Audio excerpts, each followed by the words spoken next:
জুলাই যদি প্রার্থী বলি, বাংলাদেশকে একটি জায়গায় নিয়ে যাওয়ার জন্য ঐক্যমত্য কমিশনের মাধ্যমে একটি সনদ রচিত হয়েছে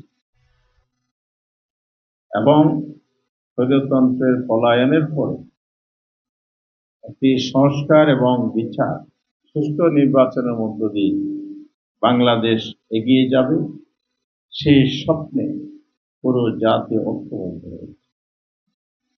এই সকল স্বপ্ন বৃথা যাবে যদি এই কাগজি সংস্কারের পরিবর্তে বাস্তব সংস্কার না হয়। কিন্তু আমাদের জাতির জন্য দুর্ভাগ্য, এমন একটি বোবা বধির সরকার এখন ক্ষমতায় আছে, যার কানে কথা যায় না, শহীদ পরিবারের মায়ের সন্তান হাজারো বেদনার কান্না শুনতে পায় না, যার অন্তরে রক্তক্ষরণ হয় না শত শত লাশের মিছিল দেখার পরে। এই জন্য আজকে ভাইরা আমার, বোনেরা আমার, আমাদেরকে ঐক্যবদ্ধ হতে হবে। এই জুলাইকে ধারণ করে এগিয়ে যাওয়া, যারা জুলাইকে মুছতে চায় তাদেরকে ইতিহাস থেকে মুছে দিতে হবে। এই জন্য ঐক্যের প্রয়োজন, এই জন্য সংগ্রামের প্রয়োজন, এই জন্য আবার রক্ত এবং জীবন দেওয়ার জন্য প্রতিশ্রুতিবদ্ধ হতে হবে আমাদের।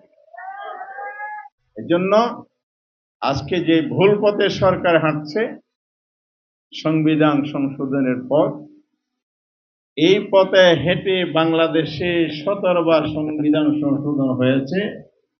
পঞ্চম, ত্রয়োদশ, পঞ্চদশ, ষোড়শ সংশোধনী আদালতের চ্যালেঞ্জে বাতিল হয়েছে।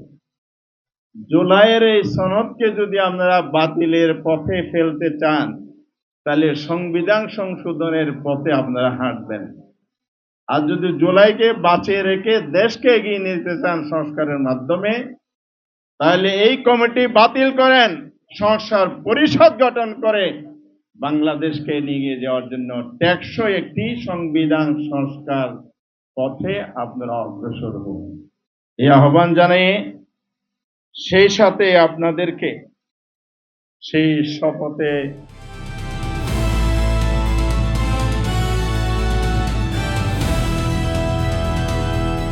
দিনাজপুর টিভি, মানুষের জীবনের কথা বলে।